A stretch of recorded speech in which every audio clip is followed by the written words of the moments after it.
Di sekolah SMK Terpadu Al-Huda Peta ini terdapat beberapa kelas peminatan yang dapat diikuti oleh siswa-siswi SMKT Alta. Mau tahu apa saja peminatannya? Mari kita simak video berikut. Pada tahun ini, SMK kita mengadakan kelas peminatan berjumlah 8 kelas. Tahun ini memang sekolah kita mengalami peningkatan yang sangat signifikan dalam pengadaan kelas peminatan ini. Yang pertama ada peminatan tata boga. Peminatan ini memiliki 23 peminat di mana laki-laki berjumlah 2 orang dan perempuan berjumlah 21 orang. Di peminatan ini kita diajarkan bagaimana cara memasak yang baik agar menghasilkan masakan yang enak. Yang kedua ada peminatan sablon.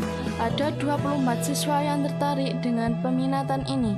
Di sini terdapat 20 siswi dan 4 orang siswa. Di peminatan ini mengajarkan cara menyablon secara baik dan benar dengan mendasarkan K3LH. Yang ketiga ada peminatan elektronika. Terdapat 10 anak laki-laki dan 13 anak perempuan yang tertarik dengan peminatan ini. Yang keempat ada peminatan percetakan.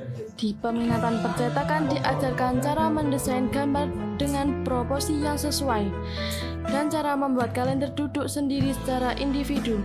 Ada 8 siswa dan 15 siswi yang tertarik mengikuti peminatan ini. Yang kelima ada peminatan pengelasan.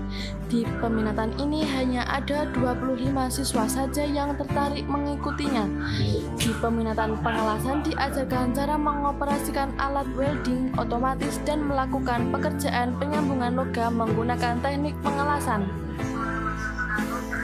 Yang keenam ada peminatan networking. Di peminatan ini hanya terdapat 13 orang peminat, di mana laki-laki berjumlah 8 orang dan perempuan berjumlah 5 orang saja. Di sini kita diajarkan untuk menyeting mikrotik. Yang terakhir ada peminatan tata busana. Di sini mayoritas peminatnya laki-laki.